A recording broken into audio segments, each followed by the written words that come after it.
ஜினேந்திரா. ஸ்ரீபுராணம் 24 தீர்த்தங்கரர்கள் வரலாறு. நாம் முன்பகுதியில் சுயம்புதத்தனை மறுத்து மகாமதி பேசினான் என்று பார்த்தோம். அதனுடைய தொடர்ச்சியை இப்போது பார்க்கலாம். நாம் காணும் இந்த உலகம் முழுவதும் அழகே நிறைந்துள்ளது என்று கூற இயலாது. இதன் எதிர்மறையாக உலகம் முழுவதும் அழுக்கே நிறைந்துள்ளது என்றும் கூற முடியாது. அழுக்கும் அழகும் கலந்த கலவைதான் உலகம். அழுக்கு வேறு அழகு வேறு என்று தனித்தனியாக இருப்பதில்லை. ஒரு காலத்தில் அழுக்காக இருப்பதே பிறகு அழகாகி விடுகிறது. ஒரு சமயம் அழகாக இருப்பதே பிறிதொரு சமயம் அழுக்காகி விடுகிறது.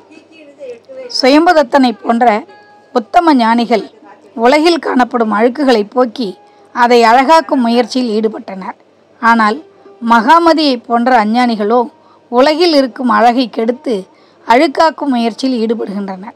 எனவேதான் மகாபல அரசனை நல்வழிப்படுத்த சுயம்புதத்தன் எடுத்து கூறிய அரவிந்தன் வரலாற்றை அவன் மறுத்து உரைத்தான்.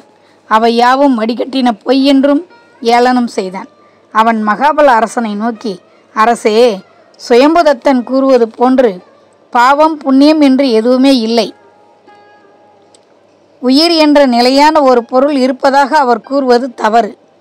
உயிரே இல்லாத போது அதை பற்றி தொடரும் பாப புண்ணியங்களும் இவற்றால் மறுபிறவி அமைகிறது என்பதும் நல்ல கற்பனை. அவருக்கு வர வர கற்பனை சக்தி அதிகமாகிவிட்டது.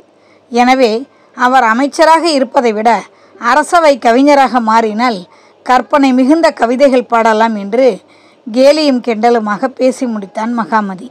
அவனது பேச்சால் மனம் குழம்பி போன அரசன் மகாபலன், மகாமதி, சுயம்புதத்தனை ஏளனம் செய்வதை விட்டுவிட்டு என் கேள்விக்கு தெளிவான விடை கூறுங்கள் என்றார்.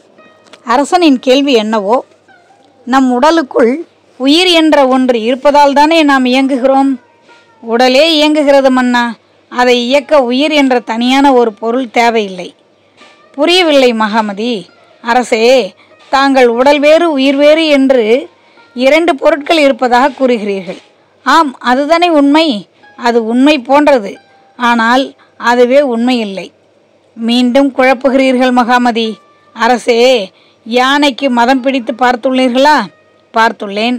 யானைக்கு அந்த மதம் எங்கிருந்து வந்தது? பிறகு எங்கு போய் மறைகிறது என்று எண்ணி பாருங்கள். மாவு, வெல்லம், நீர், தாதகி மலர் ஆகிய 4ம் சேர்ந்த கலவையை யானைக்கு கொடுத்தால் மதம் பிடிக்கிறது. அந்த மருந்தின் சக்தி குறைந்ததும் மதமும் குறைகிறது, மறைகிறது. இவ்வாறே நிலம், நீர், நெருப்பு, காற்று, ஆகாயம் ஆகிய பஞ்சபூதங்களை ஒன்று சேர்த்து ஆனதுதான் நமது உடல். இன்பம், துன்பம் போன்ற உணர்ச்சிகளும் அந்த உடலோடு சேர்ந்ததுதான். அங்கே உயிர் என்ற ஒன்று எங்கே இருக்கிறது? பஞ்சபூதங்களும் சேர்கிற போது உடல் இயங்குகிறது, பிரிகிற போது உடல் அழிகிறது. அவ்வளவுதான். இதில் கண்ணுக்கு தெரியாத உயிர் எங்கிருந்து வந்தது? இதனால் மறுபிறவி என்பதும் பொய்யான நம்பிக்கை என்று மிகச் சாமர்த்தியமாக பேசி முடித்தான் மகாமதி. அவனது வாதத்திறமையால் மன்னன் மகாபலன் மேலும் மயங்கினான். ஒருவேளை அமைச்சன் மகாமதி கூறுவது போல பாபம் புண்ணியமெல்லாம் கற்பனைதானோ, மறுபிறவி என்பதே இல்லையோ என்று தனக்குள் தடுமாறத் தொடங்கினான். ஒளிமயமான சுயம்புதத்தனின் கருத்துக்களை இருள்மயமான மகாமதி மறுத்து பேசினான். ஒளிக்கும் இருளுக்கும் பெரிய இடைவெளி ஏதும் இல்லை. ஒளியின் விளிம்பில்தானே இருளும் ஒளிந்து கொண்டுள்ளது. ஒளிக்கும் இருளுக்குமான இந்த அறிவு போரின் இடையில் சிக்கி மன்னன் மகாபலன் மயங்கி கிடந்தான். பாவம், அவன் என்ன செய்வான்? சதா சுகம்போகங்களில் ஆழ்ந்து கிடக்கின்ற ஒரு வித்யாதர மன்னன் அவன். இதனால் அவன் எந்த முடிவுக்கும் வர இயலாமல் மீண்டும் சுயம்புதத்தனை பார்த்தான். அந்த பார்வையில் மிதமிஞ்சிய குழப்பமும் திகைப்பும் மண்டி கிடந்ததை உணர்ந்து கொண்டான் அமைச்சன் சுயம்புதத்தன். எப்படியும் தனது மன்னனை நல்வழிப்படுத்த வேண்டும் என்ற முடிவுக்கு வந்த அவன் லேசாக தொண்டையை கனைத்து கொண்டு பேசத் தொடங்கினான். அரசே, அமைச்சர் மகாமதி எனக்கு அரசவை கவிஞர் என்ற புதிய பதவியை கொடுத்துள்ளார். அதற்காக அவருக்கு நன்றி. ஆனால் நான் எடுத்துரைத்த பாவம், புண்ணியம், உயிர் ஆகியன இல்லை என்றார். அதற்கு அவர் கூறிய காரணம் அவை யாவும் கண்ணுக்கு தெரியாதவை என்றார். பூதவாதியான இவர் பஞ்சபூதங்களால் ஆனது உடல் என்றார். பஞ்சபூதங்களில் ஒன்றாகிய காற்று கூடத்தான் கண்ணுக்கு தெரிவதில்லை. அதை உணர்கிறோம் அல்லவா? அதை போலத்தான் கண்ணுக்கு தெரியாத உயிரையும் அதனைத் தொடர்ந்து பாவ புண்ணியங்களையும் உணர மட்டுமே முடியும். மறுபிறவி உண்டு என்பதற்கு மற்றொரு வரலாற்றை கூறுகின்றேன். மன்னர் அருள் கூர்ந்து கேட்டருள வேண்டும் என்று மீண்டும் ஒரு வரலாற்றை கூறத் தொடங்கினான் சுயம்புதத்தன். முன்னொரு காலத்தில் தங்கள் வம்சத்தில் தண்டன் என்ற அரசன் சிறப்புடன் ஆட்சி செலுத்தினான். எனினும் அவன் மிகுதியான பொருள் பற்றால் மிருகம் போல நடந்து கொண்டான். இதனால் அவன் மறுபிறவியில் ஒரு பாம்பாகி தனது அரண்மனை பொக்கிஷ அறையிலேயே வந்து பிறந்தான். பொருள் பற்றின் காரணமாக அங்கு வேறு யாரும் வர முடியாதவாறு பயமுறுத்தினான்.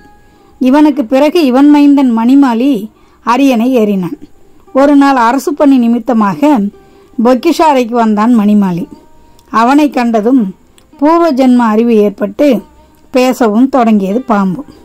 தன் தந்தையின் நிலையறிந்து வருந்திய மணிமாலி அவதிஞானம் பெற்ற ஜைன முனிவர் ஒருவரை கண்டு பணிந்து வணங்கினான். தன் தந்தைக்கு நேர்ந்த கதியை அவரிடம் கூறி வருந்தினான். முனிவரும் தனது அவதிஞானத்தின் துணை கொண்டு தண்டன் கொண்டிருந்த மிகுதியான பொருள் பற்றின் காரணமாகவே பாம்பாய் பிறந்துள்ளான் என்றும் அந்த பாம்புக்கு அறம் உரைத்தால் அதை கேட்டு திருந்தும் என்றும் கூறினார். உடனே மணிமாலி தன் தந்தையாகிய அந்த பாம்பு இருக்கும் பொக்கிஷாலைக்கு சென்று அதற்கு அறம் உடைக்க தொடங்கினான்.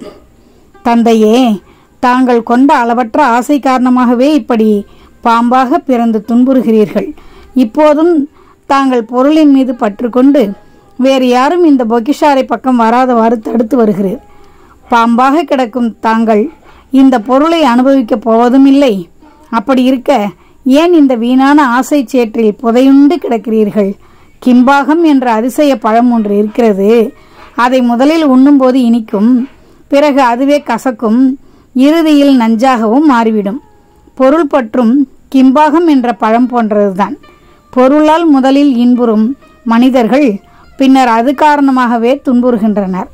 இனியாவது தாங்கள் பொருள் பற்றை விட்டொழித்து தர்மத்தை கைக்கொள்ள வேண்டும் என்றான். தன் மைந்தன் மணிமாலியின் பேச்சால் மனம் திருந்திய பாம்பு அன்று முதல் யாரையும் சீறுவதும் இல்லை, கடிப்பதும் இல்லை. இவ்வாறாக தர்மத்தை பின்பற்றியதனால் அடுத்த பிறவியில் தேவனாக போய் பிறந்தது. தான் தேவனாக பிறந்தமைக்கு தன் மகன் மணிமாலியே காரணம் என்பதை அறிந்த அந்த தேவன் உடனே மணிமாலியை வந்து சந்தித்தான். தன் நன்றியின் அடையாளமாக தன் கழுத்தில் இருந்த நவரத்ன மாலையான லக்ஷ்மிஹாசம் என்ற மாலையை கழற்றி மணிமாலியின் கழுத்தில் அணிவித்தான். அந்த மாலையை மணிமாலிக்கு பிறகு உங்கள் முன்னோர்கள் தொடர்ந்து அணிந்து வருகிறீர்கள். அந்த மாலைதான் இதோ உங்கள் கழுத்தில் உள்ள லக்ஷ்மிஹாசம் என்ற மாலை. இது ஒன்றே போதும் மறுபிறவி உண்டு என்பதை நிரூபிக்க என்று கூறி முடித்தான் சுயம்புதத்தன். அந்த வரலாற்றை கேட்ட மகாபலன் மன்னனும், ஆம், சுயம்புதத்தன் கூறுவது உண்மை. என் கழுத்தில் உள்ள மாலை ஒரு தேவனால் அளிக்கப்பட்டது என்று என் முன்னோர்கள் கூற நான் கேட்டிருக்கின்றேன் என்றான். உண்மைக்கும் பொய்மைக்குமான போராட்டம் உலகில் தொடர்ந்து நடைபெற்று வருகிறது. இவற்றுள் உண்மை நிரந்தரமான அழகுடையது, பொய்மை தற்காலிக அழகுடையது. இது தன்னை பல வகையாக ஒப்பனை செய்து கொண்டு உண்மைக்கு நிகரான அழகுடையதாக தன்னை காட்டிக்கொள்கிறது. சில நேரங்களில் உண்மையை விடவும் பொய்மை அழகானதாகவும் பயனுடையதாகவும் தோன்றும். ஆனால் அதன் ஒப்பனை களையும் போது அழகிழந்து பொலிவிழந்து உண்மையுடன் தோற்று நிற்கும். சுயம்புதத்தன் என்ற அறிவார்ந்த அமைச்சனுக்கு முன்னால் மகாமதி என்ற அமைச்சன் இப்படித்தான் பொலிவிழந்து நின்றான். இந்த நேரத்தில் மகாமதி அமைச்சனுக்கு துணை நிற்கும் வகையில் சம்பின்னமதி என்ற அமைச்சன் இருந்து பேசத் தொடங்கினான். அவன் அத்வைதவாதி ஆகையால் அதற்கு ஏற்றாற்போல தன் பேச்சை தொடங்கினான். அரசே, அறிபவன் வேறு, அறியப்படும் பொருள் வேறு அல்ல, இரண்டும் ஒன்றே. இதுவே அத்வைதமாகும். இதை உணராமல் சுயம்புதத்தன் உடல் வேறு உயிர் வேறு என்று கூறுகிறார். உள்ளான் என்ற ஒரு அதிசயமான பறவை இருக்கிறது. அது எப்போதும் வானத்தை பார்த்து அஞ்சு கொண்டே இருக்குமா. வானம் எந்த நேரத்திலும் கவிழ்ந்து விழுந்து விடலாம் என்று எண்ணி அதை தாங்கி பிடிப்பதாக நினைத்து கொண்டு எப்போதும் அது தலைகீழாகவே தொங்கும். இல்லாத ஒன்றை கற்பனை செய்து கொள்ளும் உள்ளான் பறவையும் நமது சுயம்புதத்தனும் ஒன்றே. அவர் கூறியதை நம்ப வேண்டாம் என்றார். சம்பினமதி அமைச்சனை அடுத்து சதமதி என்ற அமைச்சன் எழுந்து பேசத் தொடங்கினான். அரசே, நாம் காணுகிற உலகம் கந்தர்வர்களால் படைக்கப்படுகின்ற மாயா உலகம் போன்றது. இந்த உலகில் எதுவும் நிரந்தரமானது அன்று, எல்லாமே மறையக்கூடியது என்று தன்னுடைய சூன்யவாத கருத்தை வலியுறுத்தினார். அப்போது சுயம்புதத்தன் குறுக்கிட்டு, சதமதி அமைச்சரே, இந்த உலகில் எல்லாம் சூன்யமானது, நிலையற்றது என்கிறீர். அப்படியானால் எல்லாமே பொய் என்று கூறுகின்ற அறிவானது உண்டா இல்லையா? அறிவு இல்லையானால் உங்கள் வாதம் அர்த்தமற்றது. உண்டு என்றால் சூன்யவாதம் அடிபட்டுவிடும். எனவே இந்த உலகம் அனாதி காலமாக இருந்து வருகிறது. அதில் உயிரும் அதனோடு கலந்த வினைகளும் அனாதி காலமாக இருந்து வருகின்றன, இனியும் இருக்கும். எதுவுமே பொய்யில்லை என்று சாதித்தான். அமைச்சர்களின் அறிவார்ந்த வாத பிரதிவாதங்களை கேட்டு மகாபல அரசன் செய்வதறியாது திகைத்தான். அதே நேரத்தில் மந்திரி சுயம்புதத்தனின் பேச்சில் உண்மையின் உறுதியும் ஜினதர்மத்தின் ஒளியும் நிறைந்து கிடப்பதை உணர்ந்து அவனை பாராட்டினான். மன்னன் மகாபலனை முற்றிலும் ஜினதர்மத்தின் பாதைக்கு அழைத்துச் செல்ல விரும்பினான் சுயம்புதத்தன். இதன் பொருட்டு ஒரு முறை மேருமலைக்கு சென்றான். மேருமலை ஒரு சமோசரணத்திற்கு ஒப்பானது. அசோகவனம் உள்ளிட்ட 4 வகை வனங்களை கொண்டது. ஜெயின பரமாகமத்தை ஒரு மரம் போல வரைந்தால் அதன் அடிமரமாக விளங்குவது மேருமலை. தேவர்களால் எப்போதும் வளம் பரப்பெறுவது. எல்லாவற்றுக்கும் மேலாக மகாபல அரசன் தனது இறுதி பிறவியில் ஆதி பகவனாகி அமர்ந்து தவம் செய்ய இருப்பதும் இதே மேருமலைதான். இந்த புனிதமான மேருமலையை வலம் வந்த சுயம்புதத்தன் அங்கே தவம் செய்து கொண்டிருந்த ஆதித்யர், அரிஞ்சயர் ஆகிய 2 சாரண முனிவர்களை கண்டு வழங்கினான். மேலும் அவர்களை நோக்கி, எம்முடைய அரசன் மகாபலன் பவ்யனா அபவ்யனா என்றும், எனது வார்த்தைகளில் நம்பிக்கை வைத்து ஜனதர்மத்தை பின்பற்றுவானா விலகி நிற்பானா என்றும் வினவினான். அதற்கு சாரண முனிவர்கள், உன்னுடைய எதிர்காலம் பற்றி கவலை கொள்ளாமல் உனது அரசனை பற்றியும் ஜனதர்மம் பற்றியும் கவலை கொள்ளும் சுயம்புதத்தனே, நீயே மிகச் சிறந்த பவ்ய ஜீவன். உன்னுடைய அரசன் மகாபலனும் பவ்யனே. அவனது இப்பிறவியில் தீர்த்தங்கராக ஆதிபகவனாக பிறக்க இருப்பவனும் அவனே. எனவே உனது அரசனை பற்றி இனி நீ கவலை கொள்ள வேண்டாம் என்று கூறிய சாரண முனிவர்கள், சுயம்புதத்தா, உனது அரசன் மகாபலன் நேற்று இரவு நித்திரையில் 2 கனவுகளை கண்டு அவற்றின் பலனை அறிய உன்னை எதிர்நோக்கி உள்ளான். நீ சென்று அந்த கனவுகளையும் அதற்கேற்ற பலன்களையும் கூறு. அதை கேட்டு அவன் மனம் திருந்தி துறவுக்கு சென்று விடுவான் என்றனர். எமது அரசன் கண்ட 2 கனவுகள் யாவை என்று பணிவுடன் வினவினான் சுயம்புதத்தன். மகாபலன் கண்ட முதல் கனவில் அவன் புதை சேற்றி விழுந்து கிடக்கின்றான்.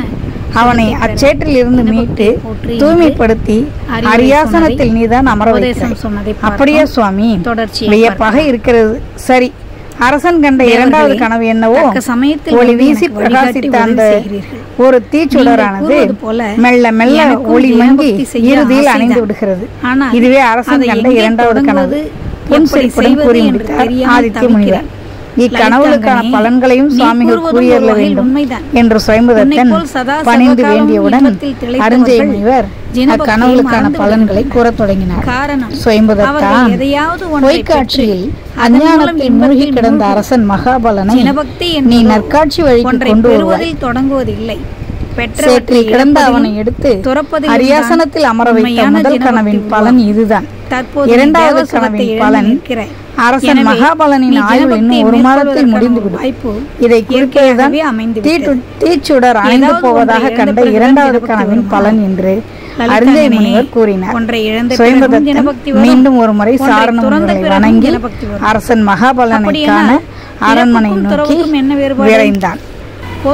இப்போது அமைச்சரை பார்த்து சுயம்புதத்தன், அமைச்சரே, உமது வரவு நோக்கியே காத்திருக்கிறேன். எதற்காக தெரியுமா? தெரியும் அரசே. தெரியுமா? வியப்புடன் வினவினான் அரசன் மகாபலன். நேற்றிரவு நித்திரையில் தாங்கள் கண்ட 2 கனவுகளின் பலன்களை அறிய காத்திருக்கிறீர்கள். அந்த கனவுகள் என்னவென்று தெரியுமா? மேலும் வியப்புடன் வினவினான் அரசன். அதுவும் தெரியும் அரசே. சேற்றில் விழுந்து கிடந்த உங்களை நான் எடுத்து தூய்மை செய்து அரியாசனத்தில் அமர வைத்தேன். இதுதான் தாங்கள் கண்ட முதல் கனவு. அதற்கான பலனும் தெரியுமா? வியப்பின் எல்லைக்கே போய்விட்ட அரசன் இப்படி வினவினான். கூறுகிறேன் கேளுங்கள். மகாமதி, சதமதி போன்ற அமைச்சர்களின் தவறான வழிகாட்டுதல்களில் இருந்து தங்களை மீட்டெடுத்து நான் தங்களை ஜினதர்மமாகிய அரியாசனத்தில் அமர வைப்பேன் என்பதே முதல் கனவின் உட்பொருள். அப்படியானால் இரண்டாவது கனவின் பொருள் தீச்சுடர் அணைவது போல கனவு கண்டதால் தங்கள் ஆயுள் முடிய போகிறது என்பது இரண்டாவது கனவின் பொருள் என்று கூறி முடித்தான் சுயம்புதத்தன். அங்கே நீண்ட மௌனம் நிலவியது. மௌனத்தை கலைத்துக் கொண்டு மன்னரே மெல்லிய குரலில் பேசத் தொடங்கினார். எவ்வளவு நாளில் என் ஆயுள் முடிய இருக்கிறது? இன்னும் 1 மாதத்தில் முடிய இருப்பதாக கூறினார். யார் கூறியது? மேருமலையில் தவம் செய்யும் ஆதித்யர், அரிஞ்சயர் என்ற சாரண பரமேஸ்வரிகள். மீண்டும் அங்கே அமைதி நிலவியது. அந்த அமைதியில் தெளிவு இருந்தது. மனித வாழ்க்கையில் எதிர்காலம் என்பது புரியாத புதிர். அந்த புதிர் நிறைந்த புதையலை முன்கூட்டியே அறிந்து கொண்டு தோண்டி பலன் பெற சராசரி மனிதர்களால் இயலாது. தவ முனிவர்களும் மகான்களும் உதவும் போது அது கைகூடும். அப்படி ஒரு உதவி மகாபலனுக்கு அமைச்சர் சுயம்புதத்தன் மூலம் கிடைத்தது. மகாபல மன்னர் அதுவரை இல்லாத தெளிவான முகத்தோடு காணப்பட்டார். அந்த தெளிவு அவர் குரலிலும் வெளிப்பட்டது. நான் வருகிறேன் அமைச்சரே. அரசே, அரண்மனைக்கு செல்ல அதோ அதுதான் வழி. சுயம்புதத்தா, நான் உள்ளே செல்ல விரும்பவில்லை, வெளியே செல்ல விரும்புகிறேன் என்று கூறிக்கொண்டே மேருமலை நோக்கி நடந்தார் மன்னர் மகாபலர். ஆம், மனிதன் பற்று கொண்டு வாழ்வதற்கு பல நூறு காரணங்கள் தேவைப்படும். ஆனால் அவன் துறப்பதற்கு துணிந்து விட்டால் அந்த ஒரு காரணமே போதும். நேயர்களே, ஆதி பகவன் என்ற அந்த தூய்மையான ஆன்மா வினை சேர்க்கையால் பல பிறவிகளை எடுத்தது. அவற்றுள் இறுதி 10 பிறவிகளை மட்டும் நம் ஆகமங்கள் விரிவாக பேசுகின்றன. அவற்றுள் முதல் பிறவியாகிய ஜெயவர்மாவை பற்றி பார்த்தோம். அந்த பிறவியில் அவர் தொடங்கிய தவம் வீடு பேறு வரை செல்லவில்லை, வித்யாதர பதவியில் போய் முடிந்தது. அப்போது செய்யாத அந்த தவத்தை அவர் இப்போது தொடர்ந்து செய்கிறார். இந்த தவம் வளர வளர அதன் பயனாய் அவர் லலிதாங்க தேவனாக பிறக்கிறார். இனி அவருடைய 3வது பிறவியாகிய லலிதாங்க தேவ பிறவியை பற்றி பார்ப்போம். இந்த பிறவியில் பல அதிசயங்களையும் சுவையான திருப்பங்களையும் சந்திக்கிறார். தேவர்களே, தக்க சமயத்தில் வந்து எனக்கு வழிகாட்டி உதவி செய்கிறீர்கள். நீங்கள் கூறுவது போல எனக்கும் ஜெனபக்தி செய்ய ஆசைதான். ஆனால் அதை எங்கே தொடங்குவது, எப்படி செய்வது என்று தெரியாமல் தவிக்கிறேன். லலிதாங்கனே, நீ கூறுவதும் ஒரு வகையில் உண்மைதான். உன்னைப்போல் சதா சர்வகாலமும் இன்பத்தில் திளைத்தவர்கள் ஜனபக்தியை மறந்து விடுகின்றனர். காரணம், அவர்கள் எதையாவது ஒன்றை பெற்று அதன் மூலம் இன்பத்தில் மூழ்குவர். ஜனபக்தி என்பதோ ஒன்றை பெறுவதில் தொடங்குவதில்லை, பெற்றவற்றை இழப்பதிலும் துறப்பதிலும் தான் உண்மையான ஜனபக்தி உருவாகும். தற்போது நீ தேவசுகத்தை இழந்து நிற்கிறாய். எனவே நீ ஜனபக்தியை மேற்கொள்வதற்கான ஒரு வாய்ப்பு இயற்கையாகவே அமைந்துவிட்டது. ஏதாவது ஒன்றை இழந்த பிறகுதான் ஜனபக்தி வருமா? லலிதாங்கனே, ஒன்றை இழந்த பிறகும் ஜனபக்தி வரும், ஒன்றை துறந்த பிறகும் ஜனபக்தி வரும். அப்படியானால் இழப்புக்கும் துறவுக்கும் என்ன வேறுபாடு? பொருள் நம்மை விட்டு பிரிவது இழப்பு, பொருளை விட்டு நாம் பிரிவது துறவு. இவ்விரண்டில் சிறந்தது எது? சந்தேகம் என்ன? துறவுதான். அப்படியானால் நான் லலிதாங்க தேவனாக தேவசுகத்தை அனுபவிக்கும் போதே அதை துறந்து ஜனபக்தியில் ஈடுபட்டிருக்க வேண்டும். அதை இழந்த பிறகல்லவா நான் ஜனபக்தியை பற்றி சிந்திக்கிறேன். லலிதாங்கனே, நீ கூறுவது உண்மைதான். துறவு என்பது மனிதர்களுக்கு வருவது போன்று நம்மை போன்ற தேவர்களுக்கு வருவதில்லை. காரணம், தேவப்பிறையில் அமைந்துவிட்ட அபரிமிதமான சுகங்களே துறவுக்கு தடையாக இருக்கின்றது. பரவாயில்லை, தேவசுகம் முடிவடைந்த நிலையிலாவது உனக்கு ஜனபக்தியில் விருப்பம் வந்துள்ளதை நினைத்து சந்தோஷப்படு. அலைப்பாய்கின்ற உன் மனத்தை ஒருநிலைப்படுத்த ஜின சைத்தியாலயங்களில் உள்ள மரத்தடியில் அமர்ந்து தியானம் செய். அச்சுத கல்பத்திற்கு சென்று ஜினேஸ்வர பூஜை செய். அந்த அணியா அழகனை உன் இதய கமலத்தில் நிறுத்து என்று சாமானிய தேவன் அறமழை பொழிந்தான். அவன் கூறியவற்றையெல்லாம் லலிதாங்கதேவன் செவிவாயாக நெஞ்சு களனாக கேட்டான். கேட்ட வழி நின்றான். இதன் பயனாய் அடுத்த பிறவியில் வஜ்ரஜங்கனாக பிறந்தான்.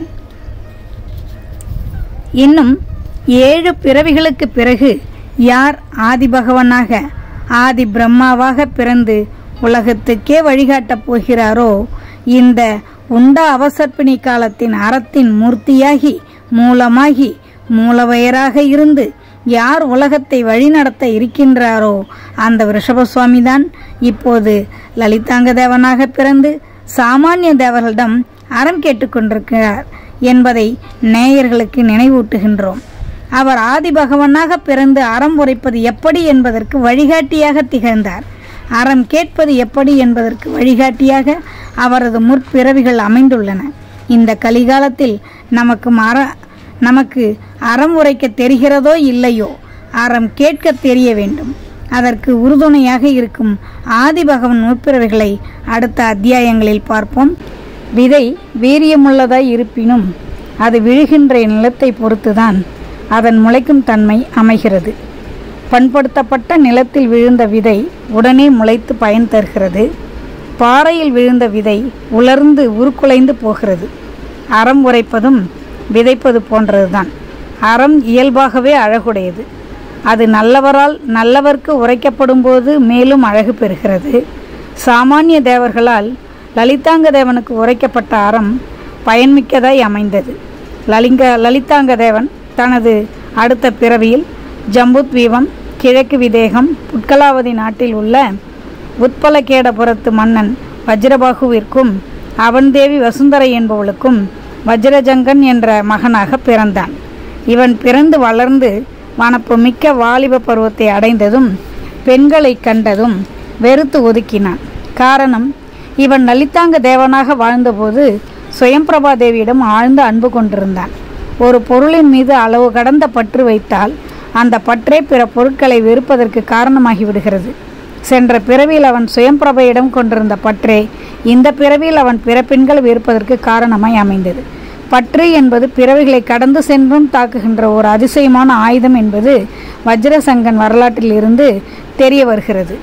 வஜ்ரசங்கன் நிலை இப்படி இருக்க, அங்கே லலிதாங்க தேவனை பிரிந்த சுயம்பிரபை மிகவும் துன்புற்றாள்.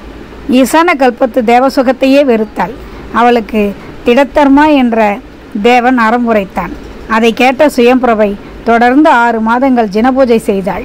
மேருமலையில் அமைந்த சௌமனசம் என்ற சோலையில் ஜின சைத்தியத்தில் அமர்ந்து சந்நியாச விதிகளால் உயிர் நீத்தாள். புட்கலாவதி நாட்டைச் சார்ந்த புண்டரீக நகரத்து மன்னன் வஜ்ரநந்தனுக்கும் அவன்தேவி லக்ஷ்மிபதி என்பவளுக்கும் சுயம்பிரபா தேவி ஸ்ரீமதி என்னும் மகளாக பிறந்தாள். அவள் திருமணத்திற்குரிய மங்கை பருவத்தை அடைந்த நிலையிலும் ஆடவரை வெறுத்து தனிமையை நாடினாள். அவள் ஒரு நாள் அரண்மனை மேல் மாடத்தில் உள்ள நிலாமுற்றத்தில் உறங்கிக் கொண்டிருந்தாள். அப்போது அவள் வாழ்வில் எதிர்பாராத ஒரு அதிசயம் நிகழ்ந்தது. அவளது தந்தை வழி பாட்டனாரான யசோதர முனிவருக்கு கேவல ஞானம் என்ற வாளறிவு அவரது கடுமையான தவத்தின் பயனாய் கிட்டியது. யசோதர முனிவருக்கு கேவல ஞானம் தோன்றியதை அறிந்த தேவர்கள் வழக்கம் போல அதை கொண்டாடுவதற்காக புண்டரீக நகரத்தில் வந்து குவியத் தொடங்கினார். அப்போது தேவர்கள் இசைத்த துந்துபி முதலான மங்கள வாத்தியங்களின் இன்னிசை நிலாமுற்றத்தில் உறங்கிக் கொண்டிருந்த ஸ்ரீமதியின் செவிகளிலும் புகுந்து அவளை கிளர்ச்சியுறச் செய்தது. அந்த இன்னிசை அவளுக்கு தேவர் உலக நிகழ்ச்சிகளை நினைவூட்டின. தான் சென்ற பிறவியில் ஈசான கல்பத்தில் சுயம்பிரபா தேவியாக இருந்தபோது கேட்ட அதே இசையை இப்போதும் அவள் கேட்டாள்.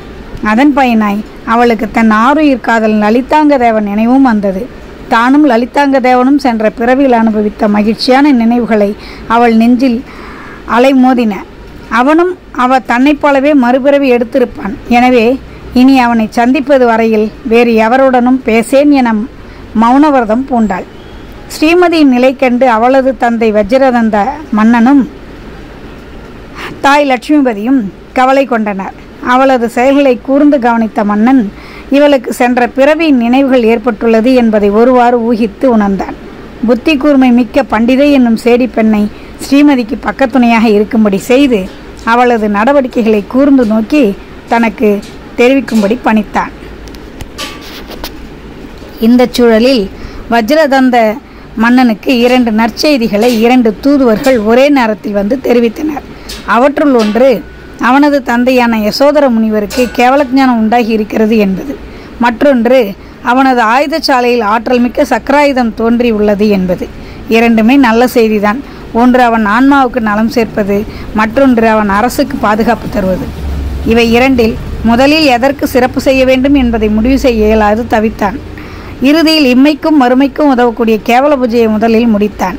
பின்னர் இம்மைக்கு மட்டும் பயன்படும் சக்கராயுதத்திற்கு பூஜை செய்து திக்விஜயம் புறப்பட்டான். இதற்கிடையில் ஸ்ரீமதியின் உள்ளத்தை புரிந்து கொள்ள பண்டிதை பல வழிகளில் முயன்றாள். ஸ்ரீமதி தேவியார் என்னிடம் மனம் திறந்து பேசலாம் என்றாள். மனம் திறக்காவிட்டாலும் பரவாயில்லை, வாய் திறந்தாவது பேசலாம் அல்லவா என்றாள். அதற்கும் பதில் வரவில்லை. எனவே தனது பேச்சை மாற்றி, தேவி, நம் வாய்க்கு வாய் என்று ஏன் பெயர் வந்தது தெரியுமா என்று புதிரான ஒரு வினாவை தொடுத்தாள்.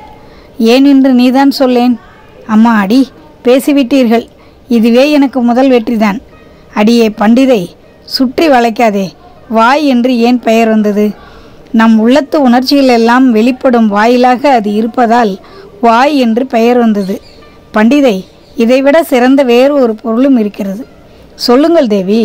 வாய்மை என்றால் உண்மை.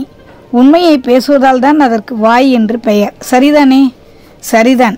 ஆனால் வர வர உண்மை பேசுகிறவர்கள் குறைந்து வருகிறார்கள். எனவே வாய் என்பது எப்படி பொருந்தும்? உங்களையே எடுத்துக்கொள்ளுங்கள். உங்கள் உள்ளத்தில் ஏதோ ஒன்று ஒளிந்து கிடக்கின்றது. இந்த உண்மையை நீங்கள் வெளிப்படுத்தவே இல்லையே. அடியே பண்டிதை, உன் பெயருக்கு ஏற்றாற் போல நீ பலே கைகாரிதான். என்னையே மடக்கி என் வாயை பிடுங்க பார்க்கிறாயே. உண்மைதான் தேவி. என்னிடம் உள்ள திறமைகளை பார்த்துதான் எல்லோரும் என்னை பண்டிதை என்று அழைக்கிறார்கள். என்னிடத்தில் உங்கள் குறையை சொன்னால் நிச்சயம் முடித்து வைப்பேன். கூறுங்கள் தேவி என்றாள் பண்டிதை. இதன் பிறகு ஸ்ரீமதி நிலாமுற்றத்தில் தான் உறங்கிய போது கேட்ட தேவதுந்துவில் தொடங்கி தனது முற்பிறவி வரலாற்றை கூறி முடித்தாள். லலிதாங்க தேவனை இந்த பிறவியிலும் தான் மணக்க விழைவதையும் கூறினாள். அம்மாடி, தாங்கள் வாழ்க்கையில் இத்தனை திருப்பங்களா? வியந்து போய் கேட்டாள் பண்டிதை. அடியே பண்டிதை, நீ இதற்கே வியந்து போகிறாயே. நான் சுயம் பிரபையாக பிறந்த வரலாற்றை கேட்டால் இன்னும் ஆச்சரியப்படுவாய். கூறுங்கள் தேவி. யசோதர முனிவருக்கு கேவல பூஜையை செய்ய வந்த தேவர்கள் எழுப்பிய துந்துபி ஒளியால் என் முற்பிறவி வரலாறுகள் தெரிய வந்தன. கீழ்விதேகம் கந்திலை நாட்டைச் சேர்ந்த பாலி என்ற ஊரில் நாகதத்தன் என்ற வணிகனுக்கும் சுரதி என்பவளுக்கும் நான் நிர்நாமிகை என்ற மகளாக பிறந்தேன். நான் பிறந்தவுடன் என் குடும்பமே வறுமையில் வாடியது. அதனால் எல்லோரும் என்னை வெறுத்தனர். அவ்வூருக்கு வந்த பிகிதாசுரர் என்ற முனிவரை கண்டு வணங்கி என் நிலையை உரைத்து வருந்தினேன். அதற்கு அவர் தனது அவதிஞானத்தின் உதவியால் பழம்பிறப்பில் நான் செய்த தவற்றை கண்டு கூறினார். குழந்தாய், நீ முன்னொரு பிறவியில் இதே கந்திலை நாட்டில் தேவிலன் என்ற வணிகனுக்கும் அவன் மனைவி சுமதிக்கும் தனஸ்ரீ என்ற மகளாக பிறந்து வளர்ந்தனை. அப்போது ஒரு நாள் சமாதிகுப்தர் என்ற தவமுனிவர் ஆகமங்களை படித்து கொண்டிருந்தார். அப்போது நீ தீவினை பயனால் அவர் அருகில் இருந்து துர்நாற்றம் வீசும் ஒரு நாயை கொண்டு போய் போட்டாய். ஆனால் அந்த மகான் உன்னை மன்னித்து உனக்கு அறவுரை கூறினார். மேலும் ஜினேந்திர குண சம்பத்து என்ற 63 உபவாசங்களையும் 108 உபவாசங்கள் கொண்ட ஸ்ருதஞான நோன்பையும் நோக்கும்படி கூறினார். அப்படியே நோற்றதால் அடுத்த பிறவியில் ஈசான கல்பத்தில் சுயம்பிரபையாக போய் பிறந்தாய் என்று கூறினார். தவத்தில் சிறந்த முனிவர்களும் ஞானிகளும் தமது பொறிப்புலன்களோடு மறைமுகமானதொரு போரில் எப்போதும் ஈடுபட்டு வருகின்றனர். அவற்றை வசப்படுத்தி வெற்றி கொள்ளும் வரையில் அவர்கள் ஓய்வதில்லை. காரணம், வினைகளின் வரவுக்கு இந்த பொறிப்புலன்களே பிரதான வாயிலாக அமைகின்றன. இதில் வேடிக்கை என்னவென்றால், பொறிப்புலன்களுக்கு என்று தனியாக வலிமையோ ஆற்றலோ ஏதும் இல்லை. ஆன்மா மயக்க நிலையில் அறியாமையில் மூழ்கி கிடக்கும்போது பொறிப்புலன்கள் அதனை வசப்படுத்தி வெற்றி பெறுகின்றன. அதே ஆன்மா விழிப்புற்ற நிலையில் அது பொறிப்புலன்களை வென்று விடுகிறது.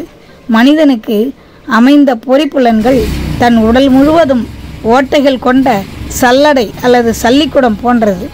ஒரு சல்லிக்குடத்தை நீரில் அழுத்தினால் அதன் ஓட்டைகள் வழியாக நீர் உள்ளே வந்து விடுகிறது. அதையே நீருக்கு மேலே தூக்கினால் நீர் முழுவதும் வெளியேறி விடுகிறது. அதாவது எந்த வழியாக நீர் உள்ளே புகுந்ததோ அந்த வழியாகவே அது வெளியேறி விடுகிறது. இதை போலவே எந்த பொறிப்புலன்களின் வழியாக வினைகளின் வரவு நிகழ்கிறதோ அதே பொறிப்புலன்களுக்கு தக்க பயிற்சி கொடுத்தால் வந்த வினைகளை வெளியேற்றி விடலாம். இந்த அதிசயமான வேலையைத்தான் ஆன்மா செய்து கொண்டிருக்கிறது. ஆனால் பொறிப்புலன்களை வெற்றி கொள்வது எளிதான செயல் அன்று. ஒவ்வொன்றுக்கும் அலாதியான குணங்கள் உண்டு. குறிப்பாக நாக்கு செயல்படும் விதம் வியப்பானது. நண்பர்களை எதிரியாக்குவதும் எதிரிகளை நண்பராக்குவதும் இந்த நாக்குதான். 5 பொறிகளுக்குள் மிகவும் பாதுகாப்பான இடத்தில் இருப்பது நாக்குதான். தன்னை சுற்றிலும் 32 கோட்டைகளை அமைத்து கொண்டு கோலோச்சுகிறது நாக்கு. உலக வரலாற்றில் நாவலுமையால் தடுக்கப்பட்ட போர்களும் உண்டு, தொடுக்கப்பட்ட போர்களும் உண்டு. இத்தகைய நாவன்மைதான் நமது பண்டிதைக்கும் பயன்பட்டது. அவள் தனது நாவன்மையால் ஸ்ரீமதிக்கு இந்த பிறவில் நேர்ந்த அனுபவங்களையும் சுயம்பிரபா தேவியாக இருந்தபோது நேர்ந்த அனுபவங்களையும் தெரிந்து கொண்டாள். மேலும் ஸ்ரீமதியின் ஒளிந்து கிடக்கும் உண்மை அறிவதற்காக மேலும் பேச்சு கொடுத்தாள்.